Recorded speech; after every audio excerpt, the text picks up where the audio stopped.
जय श्री हरि दर्शकवृन्द स्वागत छ। म प्रस्तोता ज्योतिषी मनोज अधिकारी यहाँहरु समक्ष आज विशेष 2080 सालको भदौ महिनाको मीन राशिको तपाईको राशिफल लिएर यहाँ उपस्थित भइसकेको छु। दर्शकवृन्द, मीन राशि हुने महानुभावहरुका लागि यो भदौ महिना कर्म क्षेत्र, व्यापार, आर्थिक, शिक्षा, स्वास्थ्य यी समग्र पक्षले तपाईका लागि के कस्तो रहनेछ, ग्रह गोचरले कुन कुन क्षेत्रमा सकारात्मक रिजल्ट दिलाउनेछ, कुन कुन क्षेत्रमा तपाईका लागि केही संघर्ष गर्दै अगाडि बढ्नु पर्नेछ, अब तपाईका लागि नकारात्मक असरहरू कम गर्नका लागि के कस्ता उपाय आदिको प्रयोग गर्दाखेरि यो भदौ महिनालाई तपाई आफैले राम्रो बनाउन सक्नुहुनेछ।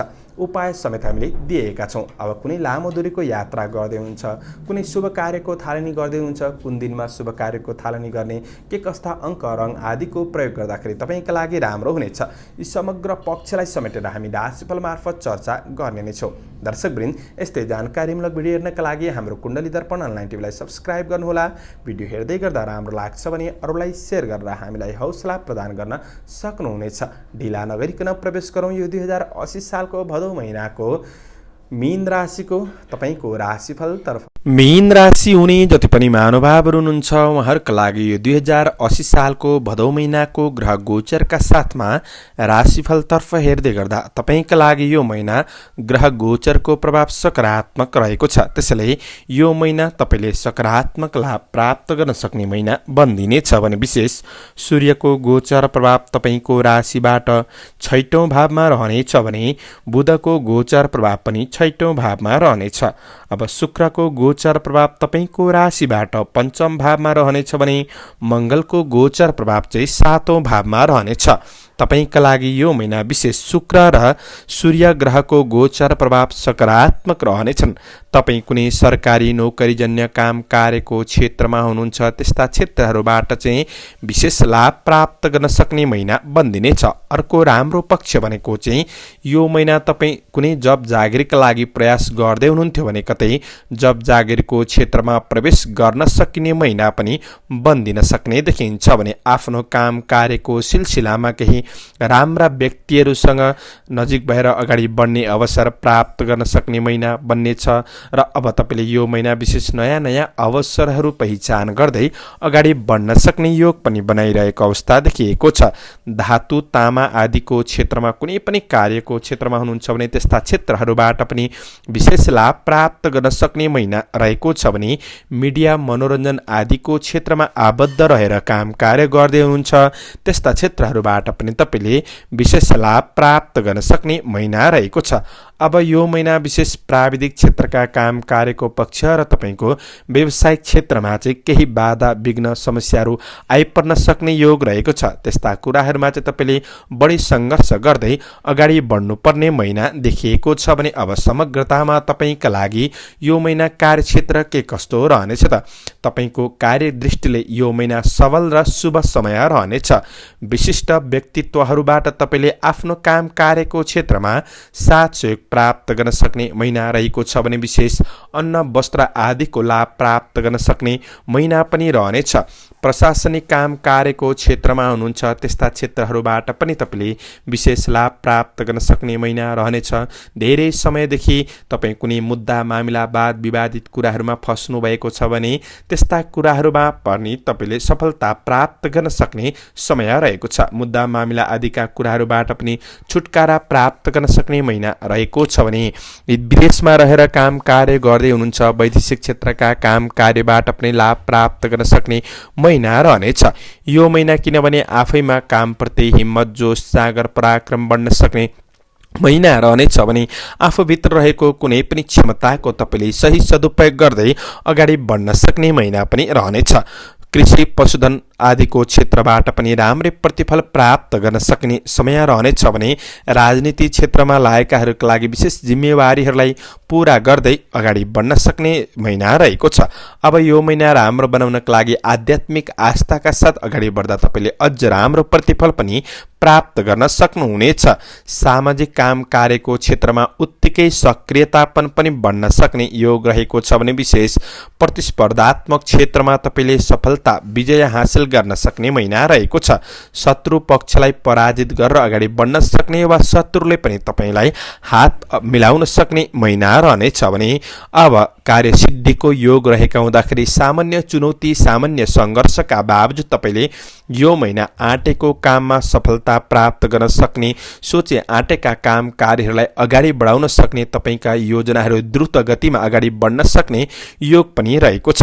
त्यसैले यो महिना तपाईँको आफ्नो काम कार्यका दृष्टिले तपाईँका लागि सकारात्मक नै देखिएको महिना रहेको छ भने अब व्यावसायिक क्षेत्रमा चाहिँ तपाईँको राशिबाट मङ्गलको गोचर प्रभाव 7औं भावमा रहनाले व्यावसायिक क्षेत्रमा केही सानातिना बाधा व्यवधानहरू आइपर्न सक्ने, केही समस्याहरू चाहिँ आइपर्न सक्छन् र पनि आफू लगनशील भएर बढ्नुहुन्छ भने व्यावसायिक क्षेत्रमा पनि केही अर्को फड्को मार्न सक्ने महिना पनि रहेको छ। व्यावसायिक क्षेत्रमा कुनै नयाँ लगानी गर्दै हुनुहुन्छ भने चाहिँ तपाईँले विशेष सोच विचार गरेर धैर्यताका साथ लगानी गर्नु आवश्यक पनि रहेको छ। व्यावसायिक क्षेत्रका दृष्टिले चाहिँ केही बाधा समस्याहरू आइपर्न सक्ने महिना रहेको छ। अब आर्थिक आय आर्जनका दृष्टिले तपाईँका लागि यो भदौ महिना हेर्दै गर्दाखेरि नसोचेको कुनै धन प्राप्त गर्न सक्ने महिना रहेको छ। तपाईँको हातबाट गरेको लगानीहरू राम्रो भइदिन सक्ने समय पनि रहेको छ वा गरेको लगानीको प्रतिफल पनि तपाईँले प्राप्त गर्न सक्ने महिना रहनेछ भने तपाईँको कतै आउनुपर्ने धन अड्किएको छ, धेरै समयदेखि प्राप्त गर्नुभएको छैन भने त्यस्तो धन पनि तपाईँले उठ्नुपर्ने धन प्राप्त गर्न सक्ने महिना पनि रहेको छ। आफू प्रयत्नशील रहेर बढ्ने कोसिस गर्नुहोला। आय आर्जन पक्ष सकारात्मक रूपमा नै अगाडि बढ्न सक्ने महिना रहेको छ। व्यावसायिक क्षेत्रबाट भन्दा पनि पहिले गरेको लगानीबाट केही राम्रो प्रतिफल प्राप्त गर्न सक्ने र आफ्नो काम कार्यको पक्षबाट नै तपाईँले विशेष लाभ प्राप्त गर्न सक्ने महिना पनि रहेको छ। आर्थिक दृष्टिले तपाईँका लागि यो महिना त्यस्तो नराम्रो चाहिँ मान्न सकिन्न। अब शिक्षा क्षेत्रका दृष्टिले विद्यार्थी वर्गहरूका लागि यो महिना के कस्तो रहनेछ त? शिक्षा क्षेत्रका दृष्टिले पनि नराम्रो चाहिँ देखिएको छैन। अब सूर्यको गोचर प्रभावले कुनै अध्ययन अध्यापन वा प्रतिस्पर्धात्मक क्षेत्रमा शैक्षिक तरिकाबाट नै अगाडि बढ्दै हुनुहुन्छ भने पनि तपाईँले विशेष सफलता प्राप्त गर्न सक्ने योग पनि बनाइरहेको अवस्था चाहिँ देखिएको छ। शैक्षिक क्षेत्रका दृष्टिले आफू लगनशील भएर बढ्दाखेरि तपाईँले राम्रो प्रतिफल प्राप्त गर्न सक्ने र त्यही प्रतिफलले तपाईँलाई अझ अगाडि बढ्ने हौसला ऊर्जा प्रदान गर्न सक्ने योग पनि बनाइरहेको अवस्था चाहिँ देखिएको छ। शैक्षिक सिलसिलामा केही यात्राहरूको योग पनि बनाइरहेको अवस्था चाहिँ देखिएको छ। विद्यार्थी वर्गहरूका लागि पनि यो महिना सकारात्मक रहनेछ भने सन्तानको शिक्षामा पनि केही सुधार आउन सक्ने योग रहेको छ भने सन्तान पक्षसँग पनि निकटपन बढाउन सक्ने, सन्तान पक्षबाट खुसी प्राप्त गर्न सक्ने महिना पनि रहेको छ। अब स्वास्थ्य क्षेत्रका दृष्टिले तपाईँका लागि के कस्तो रहनेछ त? मङ्गलको गोचर प्रभाव 7औं भावमा रहँदाखेरि श्रीमान श्रीमतीको स्वास्थ्यमा केही तनावहरू रहन सक्छन् र अर्को पक्ष तपाईँको आफ्नो स्वास्थ्यमा केही स्किन एलर्जीहरू चाहिँ आइदिन सक्ने महिना रहेको छ। त्यस्ता कुराहरूमा ध्यान दिने, अन्य दीर्घ रोगहरूमा चाहिँ केही सुधार महसुस पनि गर्न सक्ने महिना पनि रहेको छ। अब तपाईँका लागि स्वास्थ्य क्षेत्रका दृष्टिले पनि पूर्ण रूपमा नकारात्मक असर चाहिँ देखिएको छैन। अब पारिवारिक सम्बन्धका दृष्टिले कुनै पनि काम कार्यमा पिताको अग्रज व्यक्तित्वहरूको सरसल्लाह लिएर तपाईँ अगाडि बढ्नुहुन्छ भने तपाईँले विशेष लाभ प्राप्त गर्न सक्ने महिना पनि रहेको छ भने विशेष तपाईँको पारिवारिक सम्बन्धका दृष्टिले पनि पूर्ण रूपमा नकारात्मक असर देखिएको छैन। परिवारबीच भएका कुनै पनि समस्याहरूमा आफू सहयोगी भएर बढ्नुहुन्छ भने पारिवारिक सम्बन्धको पक्षलाई तपाईँले राम्रो नै बनाउन सक्ने महिना पनि रहेको छ।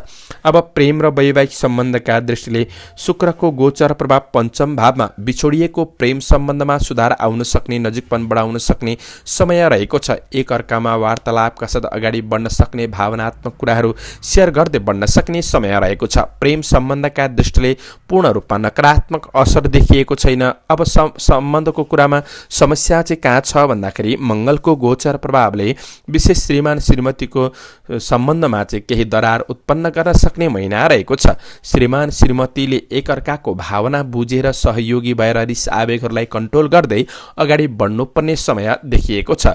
वैवाहिक सम्बन्धका दृष्टिले चाहिँ तपाईँका लागि यो महिना त्यति राम्रो चाहिँ देखिएको छैन। त्यसैले सजग रहेर बढ्ने कोसिस गर्नुहोस्।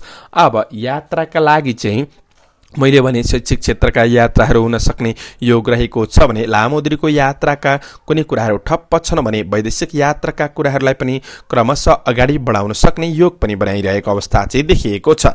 यात्राका दृष्टिले पनि पूर्ण रूपमा नराम्रो चाहिँ देखिएको छैन। अब चन्द्र गोचर अनुसार तपाईँका लागि कुन कुन दिन नराम्रा रहेका छन् 5 गते, 6 गते, 13 गते, 14 गते, 22 गते र 23 गते। यी दिनहरू तपाईँका लागि त्यति राम्रो छैन। यी दिनहरूमा कुनै पनि लामो दूरीको यात्रा नगर्नुहोस्, शुभ कार्यहरूको थालनी नगर्नुहोला। अन्य दिनहरू क्रमशः तपाईँका लागि सकारात्मक नै रहनेछन्। अब यो महिनालाई राम्रो बनाउनका लागि शुभ अङ्क 1 अङ्क र 9 अङ्क रहेको छ। शुभ रङ पहेँलो रङ र नीलो रङ रहेको छ। कुनै शुभ कार्य वा महत्त्वपूर्ण यात्रामा तपाईँ निस्कदै हुनुहुन्छ भने ओम नमः शिवाय यो मन्त्रको जप गर्दै अगाडि बढ्नुहुन्छ भने तपाईँले अत्यधिक लाभ प्राप्त गर्न सक्ने महिना पनि बन्दिनेछ।